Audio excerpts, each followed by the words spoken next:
വിദേശ കപ്പലിനാണെന്ന് തോന്നുന്നു അല്ലേ തീപിടുത്തം ഉണ്ടായിരിക്കുന്നത്. സൽമാൻ തുറമുഖത്തിന് സമീപം മിസൈൽ പ്രതിരോധിച്ചപ്പോൾ അതിന്റെ അവശിഷ്ടങ്ങൾ വീണ് തീപിടുത്തം ഉണ്ടാവുകയായിരുന്നു.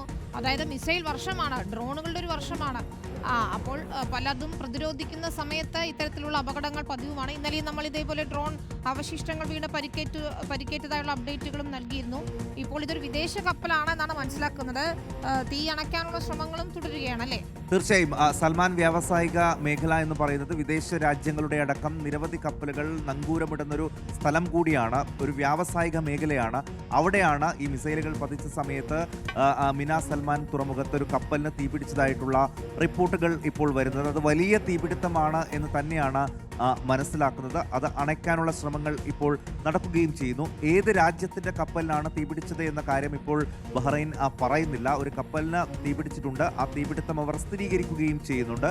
അതിനിടയിലാണ് ഇപ്പോൾ ഒരു തൊഴിലാളിയുടെ മരണവും 2 പേർക്ക് പരിക്കേറ്റ ഒരു കാര്യം കൂടി ഇപ്പോൾ പറയുന്നത്. എന്തായാലും ആ സൽമാൻ തുറമുഖത്തിന് നേരെ ഉണ്ടായിട്ടുള്ള ഈ ഒരു ആക്രമണം ശക്തമായി ഈ GCC രാജ്യങ്ങളൊക്കെ അപലപിക്കാൻ തന്നെയാണ് സാധ്യത. അത് നിരവധി രാജ്യങ്ങളുടെ കപ്പലുകളടക്കം നിൽക്കുന്ന ഒരിടം കൂടിയാണ്. അവിടേക്ക് കയറി ഇറാൻ ആക്രമണം നടത്തി എന്ന് പറയുമ്പോൾ അതിൻ്റെ വ്യാപ്തി, അതിൻ്റെ ഗ്രാവിറ്റി വലിയ രീതിയിൽ കൂടുകയും ചെയ്യും. സ്വാഭാവികമായും വലിയ നാശനഷ്ടങ്ങൾ ഒരു പക്ഷേ അവിടെ ഉണ്ടായെങ്കിൽ ഇറാനെതിരെ അത് കടുത്ത രോഷമുണ്ടാകാനുള്ള ഒരു സാധ്യതയുണ്ട്. ബഹ്റൈൻ ആദ്യഘട്ടം മുതൽ കടുത്ത പ്രതികരണം ഈ വിഷയത്തിൽ നടത്തുകയും ചെയ്യുന്നുണ്ട്. എന്തായാലും എന്താണ് അവിടെ യഥാർത്ഥത്തിൽ സംഭവിച്ചത് എന്ന് സംബന്ധിച്ച് കൂടുതൽ സ്ഥിരീകരണം ബഹ്റൈൻ്റെ ഭാഗത്ത് തന്നെ വരും എന്നാണ് നമ്മൾ പ്രതീക്ഷിക്കുന്നത്. ഇപ്പോൾ ഒരു മരണമുണ്ടായതായി അവർ എന്തായാലും സ്ഥിരീകരിക്കുന്നുണ്ട്. 2 പേർക്ക് പരിക്കേൽക്കുകയും ചെയ്തിട്ടുണ്ട്.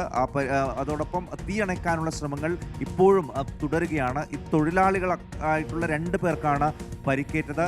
ഒരു തൊഴിലാളി അവിടെ കൊല്ലപ്പെടുകയും ചെയ്തിട്ടുണ്ട്. അങ്ങേയറ്റം ആശങ്കപ്പെടുത്തുന്ന വിവരങ്ങൾ തന്നെയാണ് ബഹ്റൈനിൽ നിന്ന് വരികയും ചെയ്യുന്നത്. GCC രാജ്യങ്ങൾ അവരുടെ യോഗം ചേർന്ന് ഇതിനെ ശക്തമായി അപലപിച്ചതിന് ശേഷം നടക്കുന്ന ഒരു ആക്രമണമായിട്ട് വേണം ഇതിനെ കാണാൻ. എന്തായാലും ഒരു ഏഷ്യൻ വംശജനായിട്ടുള്ള ഒരാളാണ് മരിച്ചത് എന്നുള്ള ഒരു സൂചന കൂടിയുണ്ട്. അങ്ങനെയാണെങ്കിൽ ഈ 2 പേർക്ക്, ഈ പരിക്കേറ്റ 2 പേരുടെയും പരിക്ക് ഗുരുതരമാണ് എന്ന ഒരു വിവരം കൂടി ഇപ്പോൾ വരികയും ചെയ്യുന്നുണ്ട്. എന്തായാലും ബഹ്റൈനിൽ സംഭവിച്ചത് അങ്ങേയറ്റം ആശങ്കപ്പെടുത്തുന്ന കാര്യമാണ്. തീ അതിൻ്റെ രൂക്ഷത എത്രത്തോളം ഉണ്ട് എന്ന കാര്യം കൂടി നമുക്കിനി അറിയേണ്ടതുണ്ട്. ആദ്യഘട്ടത്തിൽ വന്നത് വലിയ തീപിടുത്തം, അത് അണയ്ക്കാനുള്ള ശ്രമങ്ങൾ നടക്കുന്നു എന്നാണ്. ഇപ്പോഴെന്തായാലും അതിൽ ഒരു മരണം കൂടി ഉണ്ടായിരിക്കുന്നു എന്നുള്ളതാണ് ആശങ്കപ്പെടുത്തുന്ന കാര്യം. അതോടൊപ്പം തന്നെ സാമ്പത്തിക മേഖലയിലും എണ്ണവിലയിലും വലിയ വർധനവ് ഈ യുദ്ധത്തിൻ്റെ ആഫ്റ്റർ ഇഫക്റ്റായി ഇപ്പോൾ വരികയാണ്. വിനീത, ക്രൂഡ് ഓയിലിൻ്റെ വില ഏകദേശം 13% ഉയരുന്നുണ്ട്. ബ്രെന്റ് ഓയിൽ ബാരലിന് $80 മേലാണ് ഉയർന്നത്. സാമ്പത്തിക രംഗത്തും വലിയ ഒരു തിരിച്ചടി ഈ ഒരു ഏറ്റുമുട്ടൽ ഉണ്ടാക്കുകയാണ്.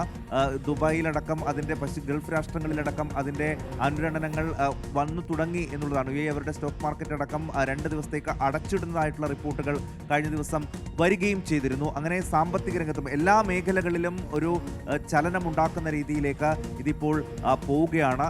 പക്ഷെ അപ്പോഴും ഈ ഇസ്രയേലാകട്ടെ, അമേരിക്കയാകട്ടെ, ഇറാനാകട്ടെ ആയുധം താഴെ വെക്കുന്നതിൻ്റെ ഒരു സൂചനയും ഇപ്പോഴും അത് പറയുന്നുമില്ല. പക്ഷെ ഒമാനാണ് ഇപ്പോൾ ചർച്ചയുടെ നേരിയൊരു സാധ്യതയുണ്ട് എന്ന ഒരു പ്രതികരണം അവരുടെ വിദേശകാര്യമന്ത്രി നടത്തിയത്. ഒമാൻ പറയുമ്പോൾ അതിൽ കാര്യമുണ്ടാകാം. കാരണം ഒമാനാണ് ഇത്രയും നാൾ ഇതിൻ്റെ ഒരു മധ്യസ്ഥ ശ്രമങ്ങൾക്ക് ആക്റ്റീവായി പങ്കെടുത്തുകൊണ്ടിരുന്നത്. പക്ഷേ കഴിഞ്ഞ ദിവസങ്ങളിൽ ഉണ്ടായിട്ടുള്ള ഇറാൻ്റെ ആക്രമണങ്ങളിൽ, ഈ പ്രത്യാക്രമണങ്ങളിൽ അവർ കടുത്ത പ്രതിഷേധം രേഖപ്പെടുത്തുകയും ചെയ്തിരുന്നു. ചർച്ചയുടെ എല്ലാ സാധ്യതകളും ഇരു കൂട്ടരും ഇല്ലാതാക്കിയെന്നൊക്കെയുള്ള പ്രതികരണങ്ങൾ ഒമാൻ്റെ ഭാഗത്ത് നിന്ന് വന്നിരുന്നു. പക്ഷേ കഴിഞ്ഞ ദിവസം വീണ്ടും ഒമാൻ്റെ വിദേശകാര്യമന്ത്രി, ഇപ്പോൾ സ്വാഭാവികമായും അവിടെ പുതിയ ഭരണാധികാരികൾ ചുമതലയേറ്റ പുതിയ നേതൃത്വം വന്നതോടുകൂടി അവർക്കൊരു പക്ഷേ ചർച്ചകളുടെ സാധ്യതകളിലേക്ക് കൊണ്ടുവരാൻ കഴിയും എന്നാണ് ഒമാനും പ്രതീക്ഷിക്കുന്നത്. അമേരിക്കയും ഡൊണാൾഡ് ട്രംപിൻ്റെ വാക്കുകളിലും അത് തന്നെയാണ്. അവരുടെ പുതിയ നേതൃത്വത്തിന് ചർച്ചകൾക്ക് ആഗ്രഹമുണ്ട് എന്ന് താൻ കരുതുന്നു. പക്ഷേ അത് നേരത്തെ വേണമായിരുന്നു, എന്തായാലും നോക്കാം എന്ന ഒരു മറുപടിയാണ് ട്രംപും പറയുന്നത്. എന്തായാലും പുതിയ നേതൃത്വം അയത്തുള്ള അലി ഖൊമൈനിക്ക് ശേഷം ചുമതലയേൽക്കുന്ന 3-അംഗ കൗൺസിൽ എങ്ങനെയാണ് ഈ വിഷയത്തെ നേരിടാൻ പോകുന്നത്? ഒരു ഏറ്റുമുട്ടലായി തന്നെ മുന്നോട്ട് പോവുകയാണോ അവർ ചെയ്യുന്നത്? അതോടൊപ്പം ഒരു ചർച്ചയുടെ സാധ്യതകളിലേക്ക് അവർ പോകുമോ എന്നുള്ളത് കൂടി നമ്മൾ കാണും. പുതിയ അപ്ഡേറ്റ് സൈകുമാർ, ഇതാ അപ്ഡേറ്റ് വരുന്നു. ഹിസ്ബുള്ളയുടെ കേന്ദ്രങ്ങളിൽ ഇസ്രായേൽ തിരിച്ചടിച്ചിരിക്കുന്നു എന്നുള്ളതാണ്. ഈ ബൈറൂത്തിൽ ലെബനനിലെ ഹിസ്ബുള്ളയുടെ കേന്ദ്രങ്ങൾ കേന്ദ്രീകരിച്ചുകൊണ്ടുള്ള ആക്രമണങ്ങളാണ് നടത്തുന്നത് Israel military. Israel defence force ബൈറൂത്തിൽ തുടർച്ചയായി സ്ഫോടനങ്ങൾ ഉണ്ടായി എന്നുള്ള വിവരങ്ങൾ കൂടി വരുന്നു.